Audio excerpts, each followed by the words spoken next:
बिस्मिल्लाहिर्रहमानिर्रहीम, अस्सलाम वालेकुम। आप इजी वीज़ा यूट्यूब चैनल देख रहे हैं। आज की वीडियो मेरी उन नौजवानों के लिए है, उन लोगों के लिए है जो सीरियसली अप्लाई करना चाहते हैं, संजीदा हैं और इंतहाई कम पैसों में, इंतहाई कम खर्चे में, जिसमें कोई ब्लॉक अकाउंट भी ना हो, जिसमें कोई रिहाइश की भी मामला ना हो, कुछ भी ना हो और उनका काम हो जाए, उनका मुस्तकबिल बन जाए जर्मनी के अंदर। ये मैं उन लोगों से आज बात नहीं कर रहा हूं जिनके दिमाग में डनबेस घुसा हुआ है। वो मेरे चैनल को अनसब्सक्राइब करके जा सकते हैं। उन्हें कमेंट करने की जरूरत ही नहीं है, बात करने की, सुनने की भी जरूरत नहीं है। नंबर 1। नंबर 2, मैं उनसे भी बात नहीं कर रहा हूं आज कि जो कहते हैं मुझे किसी भी तरीके से, किसी भी हाल में बस निकाल दें। तो ये उनके लिए नहीं है ये वीडियो। वो उनकी वीडियो आ जाएगी बाद में, हम किसी भी तरीके से किसी भी प्रोग्राम में निकाल देंगे। लेकिन ये प्रोग्राम जो है, यहां पर आपको जो मामला है वो पूरे करने पड़ेंगे, तब आपको ये बहुत बड़ा इनाम मिलेगा, जिसको ऑसबिल्डिंग प्रोग्राम कहते हैं। ये एक वोकेशनल प्रोग्राम है जिसकी मियाद 2 साल से लेकर 3.5 साल हो सकती है। ये आपको पासपोर्ट दिलवाएगा, ये आपको पीआर दिलवाएगा, ये आपको 101% शेंजन एरिया के अंदर रेजिडेंसी दिलवाएगा और आप जर्मन नेशनल बनेंगे अगर आपने आज की वीडियो मुकम्मल देखी। क्योंकि मैंने इस प्रोग्राम के ऊपर वीडियोस देखी हैं, मगर 5-5 मिनट के अंदर उन्होंने सिर्फ आपको मार्केटिंग करके निकाल दिया है। मैं आपको पूरा प्रोसेस बताऊंगा A to Z, तो वीडियो लंबी हो जाएगी, मगर मेरा काम यह है कि मैं आपको मालूमात दूं तो पूरी बात करो, तो पूरी करो, वरना फायदे ही कोई नहीं है बात करने का। ना ही करो तो अच्छा है, उससे अच्छा है। यहां पर हम बात कर रहे हैं कि इसमें होगा क्या। इसमें थ्योरेटिकल ट्रेनिंग भी है, प्रैक्टिकल भी है। यानी कि एक कंपनी, एक इदारा आपको जो बुलाता है, जो स्पॉन्सर करता है, वो आपको क्लासेस भी करवाएगा। कोई फीस नहीं होगी, फीस नहीं है इसकी, फीस माफ है। और आपको वो प्रैक्टिकली आपसे लेगा, उसके लिए आपको वो स्टैम्पीड पे करेगा। आपको वो सैलरी तो नहीं कहना चाहिए मुझको, लेकिन एक अमाउंट पे करेगा जो मैं आपकी इल्म में ले आऊंगा। या यूं कह लीजिए कि 800 से लेकर 1200 यूरो तक आपको मंथली मिल जाएगा ताकि आपका काम चले। अच्छा, ये पता लग गया आपको। अब यहां पर देख लीजिएगा कि यहां पर आपका जो एलिजिबिलिटी क्राइटेरिया है वो समझ लीजिए step by step according to ministry of Australia immigration. उसके मुताबिक आप समझ लीजिएगा कि ये है ऑस बिल्डिंग में आपका फॉरेनर होना जरूरी है, यानी कि आप गैर मुल्की हों, आप जर्मन के ना हों। तो लोकल्स के लिए जो वो है ना, यूरोपियंस के लिए वो अलग क्राइटेरिया बनाया हुआ है। अच्छा, अब आप कहते हैं कि एजुकेशनल रिक्वायरमेंट यहां पर लिखा हुआ है, उन्होंने जो दिया है ऑस्ट्रेलिया ने, कहते हैं कि जी आप मिनिमम 10th और 12th ग्रेड के होने चाहिए, यानी कि मैट्रिक और इंटर। तो यहाँ पर मैं आपसे खुद कह रहा हूं कि अगर आप इंटर होंगे तो आपके चांसेस ज़्यादा हैं, जबकि वो कह रहे हैं मैट्रिक चलेगा, क्योंकि काम बहुत ज़्यादा है ना, अलग अलग काम है। लेकिन इंटर अगर हैं तो फिर आप इसके अंदर आप अपने ऊपर राइट लगा लीजिएगा। Degree holder can also apply but should choose a different field from there degree.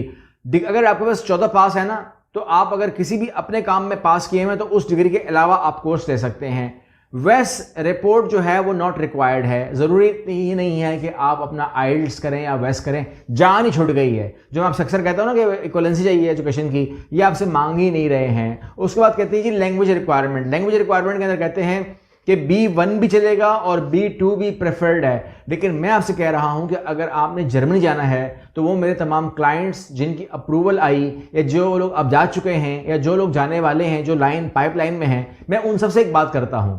मैं कहता हूं कि आपको वो कुछ भी कह रहे हों, लेकिन अगर आप जर्मनी जा रहे हैं तो जर्मन लैंग्वेज सीख के जाओ। मैं हमेशा कहता हूं कि वो नहीं कह रहे आपसे, वो नहीं मांग रहे आपसे, वो कह रहे हैं कि आइल्स भी चलेगा, वो कहते हैं PT भी चलेगा। मगर मैं आपसे कह रहा हूं कि अगर जर्मन जा रहे हो तो जर्मन लैंग्वेज करके जाओ। यहां पर ये कहते हैं कि B1 लेवल करो, मैं कहता हूं कि B लेवल 1 काफी नहीं है। वो कह रहे हैं काफी है, मैं कह रहा हूं काफी नहीं है। B1 और B2 करना पड़ेगा ताकि आप इस प्रोग्राम के अंदर, मैंने पहले कहा कि मैं सीरियस लोगों से बात कर रहा हूं, अगर आप सीरियस हैं तो फिर करना पड़ेगा।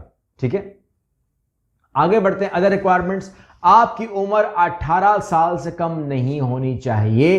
कुछ मौकों पर 17 साल को अलाउ किया गया है, मगर मैं आपसे यही कहूंगा कि 17 साल कुछ मौकों पर अलाउ है और मैंने केसेस देखे भी हैं, लेकिन मैं आपको कह रहा हूं कि आप 18 ही मान लीजिए। आपका मेडिकल क्लियर होना चाहिए, आपका पुलिस सर्टिफिकेट क्लियर होना चाहिए, और फाइनेंशियल स्टेबिलिटी जो है वो आपको दिखानी पड़ेगी कि अगर आपके काम के अंदर वो आपसे कह दें कि आप फाइनेंशियल मीन में स्ट्रांग हैं तो आपको दिखानी पड़ेगी जी मैं इतना स्ट्रांग तो हूँ कि मैं जा सकता हूँ, क्योंकि अगर मेरे पे कोई परेशानी या कोई बर्डन आ गया तो मैं उसको बर्दाश्त कर लूँगा, मैं 100% ही एम्प्लॉयर पे नहीं रहूँगा। अच्छा, आगे चलिए जी, टाइप ऑफ ऑस बिल्डिंग प्रोग्राम के हवाले से हम बात कर लेते हैं। इसमें हेल्थ सेक्टर में आप आ सकते हो, आप नर्सिंग में हैं, केयर गिवर में हैं, या साइकेट्रिस्ट में हैं, या आप इंजीनियरिंग में हैं, टेक्निकल फील्ड में हैं, या आप हॉस्पिटलिटी में हैं, होटल मैनेजमेंट में हैं, या आप लॉजिस्टिक में हैं, ट्रांसपोर्ट में हैं, वेयर हाउस ऑपरेटर हैं, ड्राइवर हैं, या आप सेल्स एंड बिजनेस में हैं, रिटेल में हैं, बैंकिंग में हैं, या मार्केटिंग में हैं। तो ये तमाम लोग जो हैं इसमें आ सकते हैं, लेकिन इसमें 300 शोबों को रखा गया है।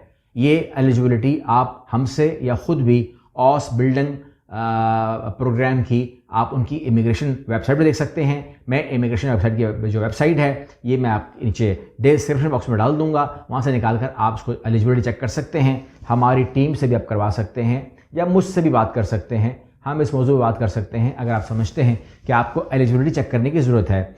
ऑस बिल्डिंग प्रोसेस के अंदर स्टेप बाय स्टेप गाइड करने के हवाले से आपके पास B1 और B2 लेवल की बात हो रही है। गोथे इंस्टीट्यूट भी हो सकता है, कोई और भी हो सकता है, डिपेंड करता है कोई भी। और इसके लिए आपको जो है जो वो है ऑस बिल्डिंग की जो प्रोग्राम की जो एम्प्लॉयर्स हैं, जो डेडिकेटेड हैं, जो सेलेक्टेड हैं, वो दिए जाएंगे। वो मैं आपके सामने रख दूंगा। मैं अपनी टीम से कहूँगा कि वो मेरे स्टेप 4 के जो सेकंड फेज़ है वो आपके सामने शेयर कर लें और आप वहाँ से ले लें या नीचे डिस्क्रिप्शन में डाल दें। उसके बाद आपको करना पड़ेगा ट्रेनिंग। आपको ट्रेनिंग दी जाएगी, थ्योरेटिकल भी और प्रैक्टिकल भी। और उसके बाद अप्लाई फॉर ऑस बिल्डिंग में आपको विजिट द जर्मन एम्बेसी, आपको जर्मन एम्बेसी जाना पड़ेगा, वहाँ अप्लाई करना पड़ेगा और submit the application with all documents. Again simple process है, आपने तमाम डॉक्यूमेंट गैदर करने हैं और ख़ुद करने हैं या हमसे करवाने हैं, किसी से भी करवाने हैं, वो जाके अपनी गिवन डेट के ऊपर आपने जाके उसको जमा करवाना है। Move to Germany and start ऑस्ट बिल्डिंग। इसके अंदर once the visa is approved, travel to Germany, आपका वीज़ा अप्रूव हो जाए, जर्मनी चले जाएँ, स्टार्ट योर ऑस बिल्डिंग programme and receive any monthly, जो भी आपका तयशुदा पैसा है वो आप कर लीजिए। इसकी वीज़ा रिक्वायरमेंट के बारे में आपको पता होना चाहिए कि सबसे पहले आपने प्रोग्राम में अपने आप को एनरोल करवाना है, B1 B2 सर्टिफिकेट हासिल करना है। इसके अलावा आपने academic certificate and transcript translated into German language convert करके देना है, valid visa, valid passport. And if आपके काम में अगर ये कह दिया जाए कि आपको पैसे कम मिलेंगे तो फिर आपको ब्लॉक अकाउंट शो करना पड़ेगा। ये बहुत कम होता है। हेल्थ इंश्योरेंस दिखानी पड़ेगी जो कि तकरीबन 200-300 यूरो की बन जाती है। इसके अलावा वीज़ा एप्लीकेशन फॉर्म आपको भर के साथ में अटैच करके जमा करवाना है।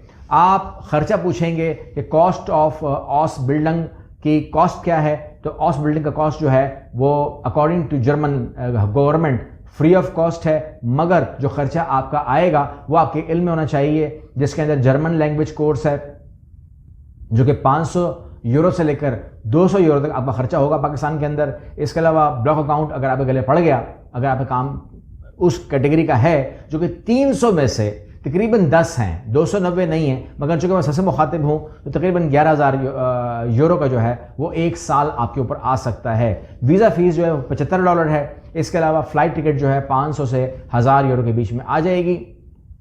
अकोमोडेशन इन जर्मनी 300 से 600 यूरो उन लोगों पर आएगी जिनको अकोमोडेशन नहीं दी जाएगी, और जो आपको पेमेंट की जाएगी पर मंथ कंपनी की तरफ से वो 800 से 1200 यूरो तक होगी। अच्छा, बेनिफिट्स क्या हैं?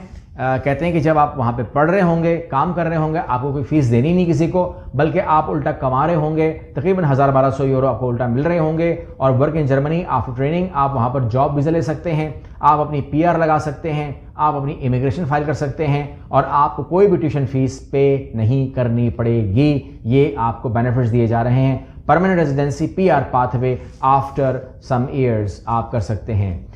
क्या चैलेंजेस आ सकती हैं जी? चैलेंजेस के अंदर कहते हैं कि जो तकलीफ आप पर आएगी वो कहते हैं कि जी जर्मन लैंग्वेज की ज़रूरत पड़ेगी, वो आपको करना पड़ेगा, ये एक चैलेंज है। वेस्ट से बच जाओगे ये अलग बात है, आइल्स से बच जाओगे अलग बात है, लेकिन limited seats for foreigners, seats जो हैं फॉरेनर्स के लिए लिमिटेड होती हैं, इसलिए आपको आइडियल केस बनाना होता है। आप किसी चीज़ के ऊपर कॉम्प्रोमाइज़ नहीं कर सकते। और अगर आपके काम के अंदर वो जो आपको मैंने कहा 10% लोग हैं, उनके ऊपर अगर ब्लॉक अकाउंट आ जाए तो फिर उनकी मर्ज़ी है कि वो 11,000 पैसे जो हैं 11,000 यूरो जो हैं वो अपने लिए ब्लॉक करना चाहते हैं कि नहीं करना चाहते हैं। अच्छा, यहाँ पर मैं एक बात वाज़ेह कर दूँ, आप ब्लॉक करने वाले और ब्लॉक ना करने वाले, ये पैसे ना तो हम ले रहे हैं ना तो ऑस्ट्रेलियन गवर्नमेंट लेगी, ये आपके अकाउंट खुलेगा वहाँ पर। अगर किसी का खुला तो 300 में से 10 बंदे होंगे जिनका अकाउंट खुलेगा, 290 का नहीं खुलेगा, ये दिमाग में रखिएगा।